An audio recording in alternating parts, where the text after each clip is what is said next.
Priorité au direct sur KTO, direct depuis Rome. Bonjour à toutes et à tous, bienvenue si vous nous rejoignez en ce lendemain du jour de la commémoration liturgique de tous les fidèles défunts.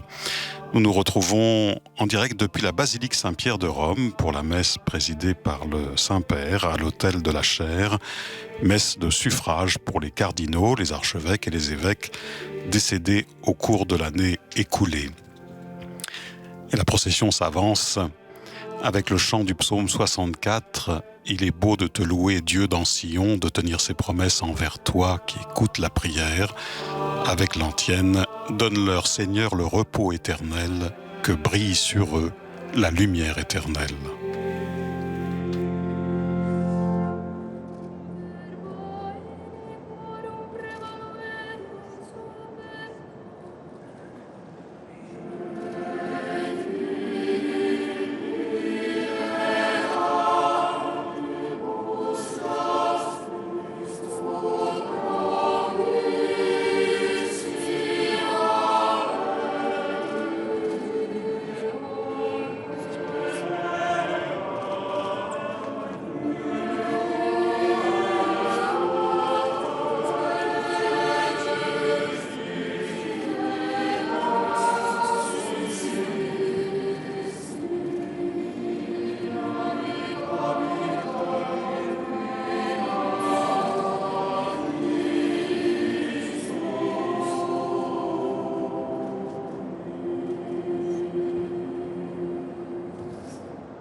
In nomine Patris et Filii et Spiritus Sancti. Amen. Pax vobis. Et cum spiritu tuo. Fratres, agnoscamus peccata nostra, ut aptissimus ad sacra mysteria celebrant.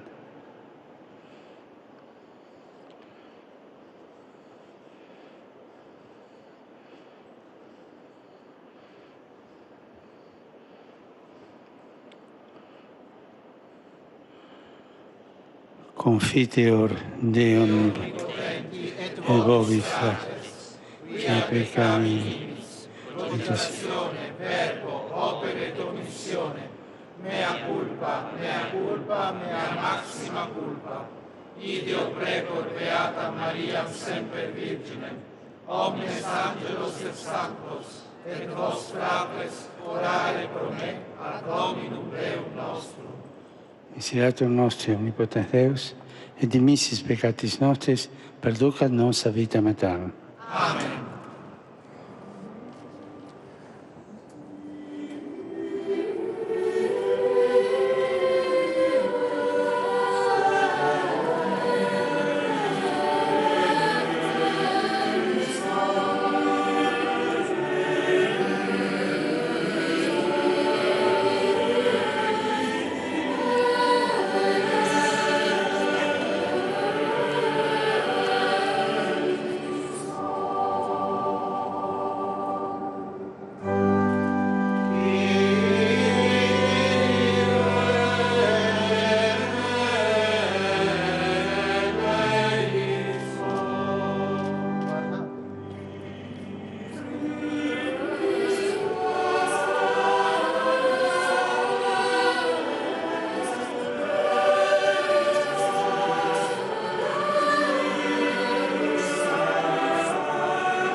Oremus.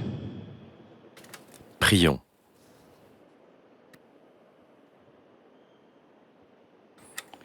Deus, qui inter apostolicos sacerdotes famulo Dieu miséricordieux qui a appelé tes serviteurs cardinaux et évêques à faire partie du collège épiscopal, donne-leur de partager dans ton règne la récompense promise aux fidèles ministres de l'Évangile. per Dominum nostrum Iesum Christum, Filium Tuum, qui te convivet et regnat in unitate Spiritus Sancti Deus, per omnia saecula saeculorum.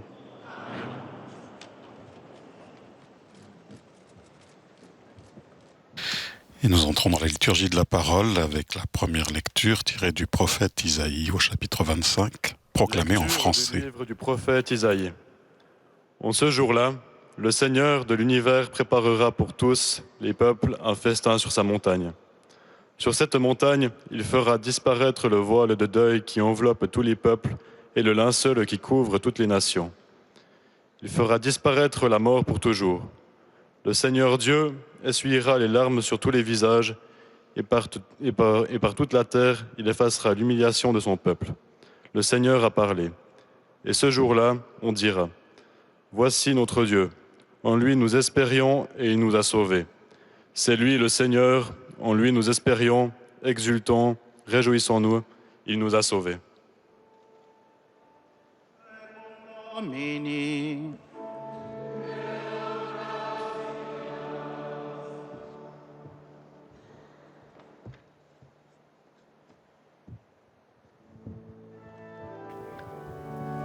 Le psaume responsorial, le psaume 22, le Seigneur est mon berger, rien ne me manque.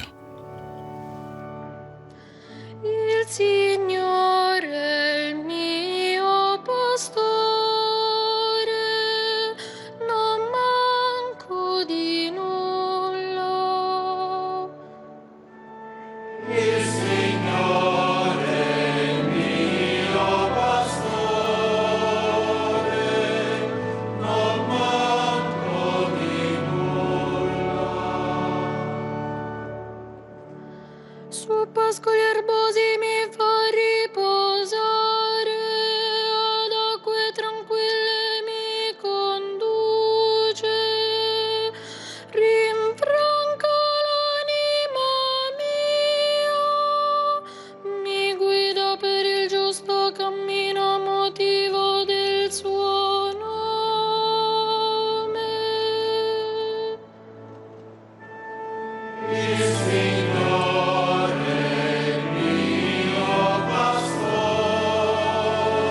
La seconde lecture, proclamée en anglais, est tirée de la seconde épître de saint Paul aux Corinthiens, au chapitre 4. A reading from the second letter of St. Paul to the Corinthians. We know that he who raised the Lord Jesus to life. Nous le savons, celui qui a ressuscité le Seigneur Jésus nous ressuscitera, nous aussi, avec Jésus, et il nous placera près de lui avec vous. Et tout cela, c'est pour vous, afin que la grâce, plus largement répandue dans un plus grand nombre, fasse abonder l'action de grâce pour la gloire de Dieu. C'est pourquoi nous ne perdons pas courage. Et même si en nous l'homme extérieur va vers sa ruine, l'homme intérieur se renouvelle de jour en jour. Car notre détresse du moment présent est légère par rapport au poids vraiment incomparable de gloire éternelle qu'elle produit pour nous. Et notre regard ne s'attache pas à ce qui se voit, mais à ce qui ne se voit pas. Ce qui se voit est provisoire, mais ce qui ne se voit pas est éternel. Nous le savons, en effet, même si notre corps, cette tente qui est notre demeure sur la terre, est détruit, nous avons un édifice construit par Dieu, une demeure éternelle dans les cieux, qui n'est pas l'œuvre des hommes.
L'acclamation de l'Évangile, « Je suis la résurrection et la vie, qui croit en moi ne mourra jamais. »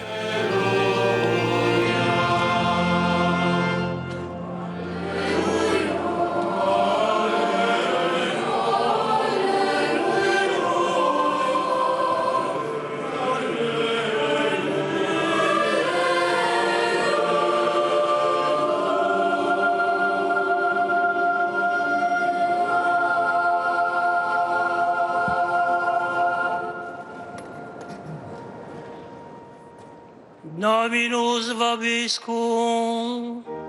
Et con spiritu tuo. Lectio Sancti Evangelii secundo Matteum. De l'Évangile de Jésus-Christ selon saint Matthieu.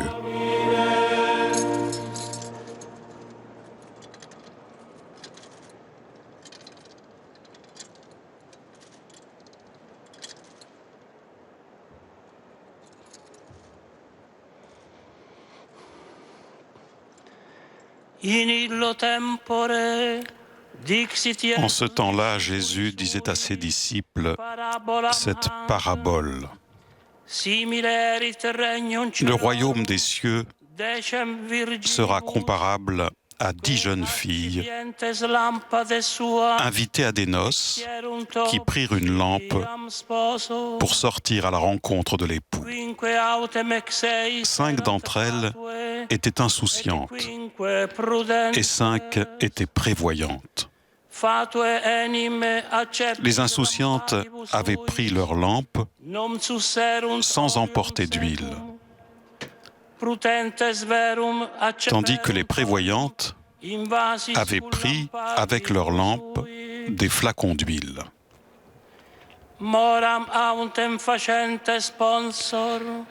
Comme l'époux tardait, elles s'assoupirent toutes et s'endormirent. Au milieu de la nuit, il y eut un cri. Voici l'époux, sortez à sa rencontre.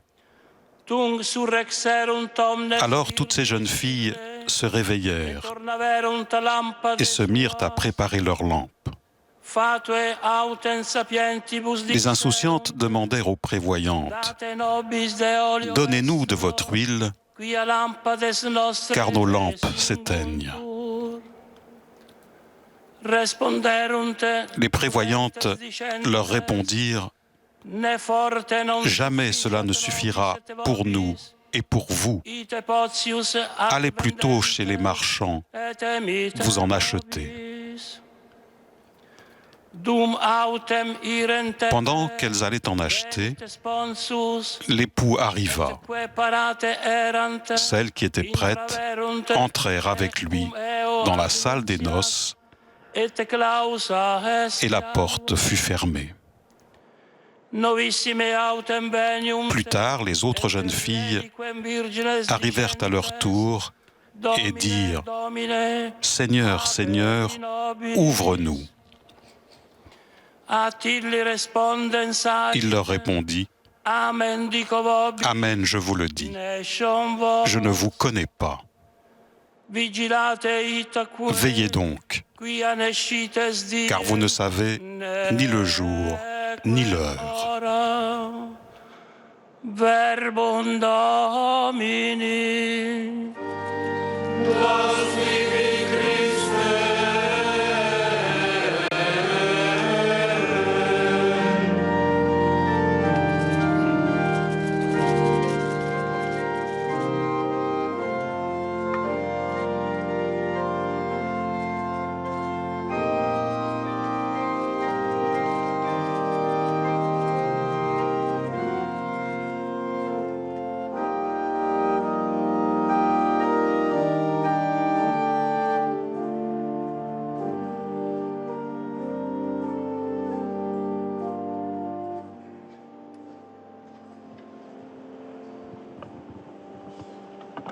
Et nous écoutons l'homélie du Saint-Père en cette messe de suffrage pour les cardinaux et les évêques décédés au cours de l'année écoulée. Abbiamo ascoltato nella parabola del Vangelo che le vergini uscirono incontro. Nous avons entendu dans la parabole de l'Évangile que les vierges sortirent à la rencontre de l'époux, toutes les 10. Pour chacun, la vie est un appel continuel à sortir du sein de sa mère, de la maison où il est né, de l'enfance à la jeunesse et de la jeunesse à l'âge adulte jusqu'à la sortie de ce monde. Pour les ministres de l'Évangile également, la vie est une sortie continuelle. De la maison de famille à celle de l'Église nous envoie, d'un service à l'autre. Nous sommes toujours de passage jusqu'au passage définitif. L'Évangile rappelle le sens de cette sortie continuelle qu'est la vie. Aller à la rencontre de l'époux. Voilà la raison de vivre. Pour cette annonce qui, dans l'Évangile, résonne dans la nuit et que nous pourrons accueillir pleinement au moment de la mort. Voici l'époux, sortez à sa rencontre. La rencontre avec Jésus, un époux qui a aimé l'Église et s'est livré lui-même pour elle, donne sens et orientation à la vie. Rien d'autre. C'est la fin qui éclaire ce qui précède. Et de même que la semence se détermine en fonction de la récolte, le chemin de la vie se trace à partir du but. Alors si la vie est un chemin en sortie vers l'époux, elle est le temps qui nous est donné pour grandir en amour. Vivre est une préparation quotidienne aux noces de grandes fiançailles. Demandons-nous, est-ce que je vis comme quelqu'un qui prépare ma rencontre avec l'époux? Dans le ministère, derrière toutes les rencontres, les activités à organiser, les dossiers à traiter, le fil qui unit toute la trame ne doit pas être oublié. L'attente de l'époux. Il centro non può che essere un cuore che ama il Signore. Le centre de notre vie ne peut être qu'un cœur qui aime le Seigneur. C'est seulement ainsi que le corps visible de notre ministère sera soutenu par une âme invisible. Nous comprenons alors ce que dit l'apôtre Paul dans la seconde lecture. Notre regard ne s'attache pas à ce qui se voit, mais à ce qui ne se voit pas. Ce qui se voit est provisoire, mais ce qui ne se voit pas est éternel.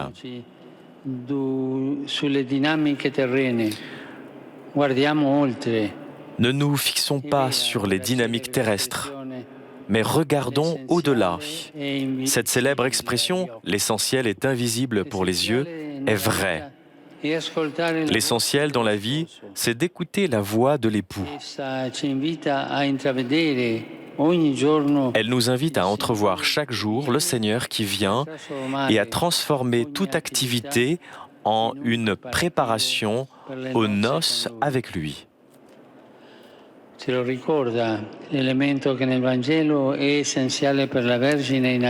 Dans l'Évangile, l'élément qui est essentiel pour les vierges en attente des noces nous le rappelle.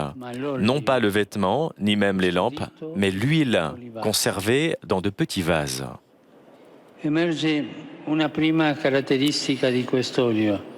Une première caractéristique de cette huile apparaît.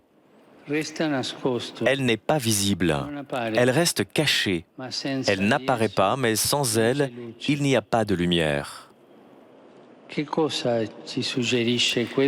Qu'est-ce que cela nous suggère? Que face au Seigneur, les apparences ne comptent pas, c'est le cœur qui compte. Ce que le monde cherche et étale, les honneurs, la puissance, les apparences, la gloire, passe sans rien laisser. Prendre les distances par rapport aux apparences mondaines est indispensable pour se préparer au ciel. Il faut dire non à la culture du maquillage qui apprend à soigner les apparences. Le cœur doit au contraire être purifié et gardé, l'intérieur de l'homme, précieux aux yeux de Dieu. Non pas l'extérieur qui disparaît. Après cette première caractéristique, ne pas être visible mais essentiel, il y a un autre aspect de l'huile. Elle existe pour se consumer. Elle brille seulement en brûlant. Il en est de même pour la vie. Elle répand la lumière seulement si elle se consume, si elle se dépense dans le service. Le secret pour vivre, c'est de vivre pour servir. Le service est le billet à présenter à l'entrée des noces éternelles. Ce qui reste de la vie au seuil de l'éternité, ce n'est pas ce que nous avons gagné, mais ce que nous avons donné. Le sens de la vie, c'est donner réponse à la proposition d'amour de Dieu. Et la réponse, elle passe à travers le véritable amour, le don de soi, le service. Servir coûte, car il signifie se dépenser, se consumer. Mais dans notre ministère, celui qui ne vit pas pour servir ne sert pas à la vie. Celui qui garde trop sa vie la perd.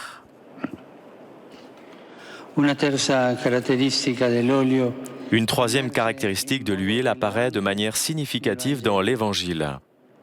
La préparation.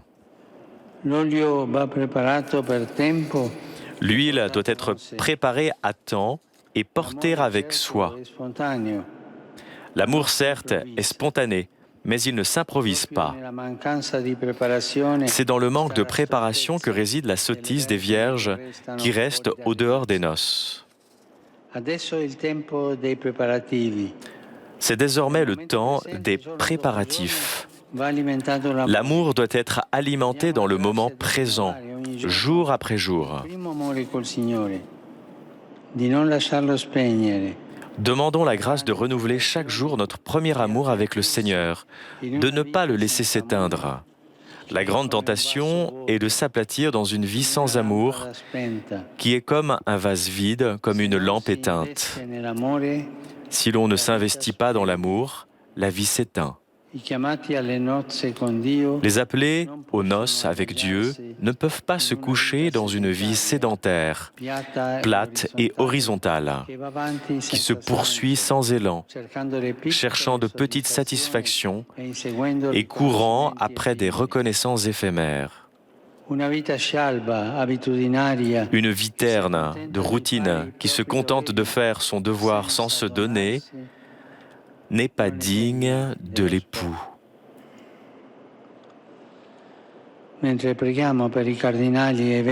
Alors que nous prions pour les cardinaux et les évêques décédés dans le cours de l'année, demandons l'intercession de ceux qui ont vécu sans vouloir paraître, de ceux qui ont servi avec cœur, de ceux qui se sont préparés jour après jour à la rencontre avec le Seigneur. À l'exemple de ces témoins, grâce à Dieu, il y en a, et nombreux. Ne nous contentons pas d'un regard court sur l'aujourd'hui. Désirons au contraire un regard qui porte au-delà, aux noces qui nous attendent. Une vie traversée du désir de Dieu et formée à l'amour sera prête à entrer dans la demeure de l'époux. Et cela pour toujours.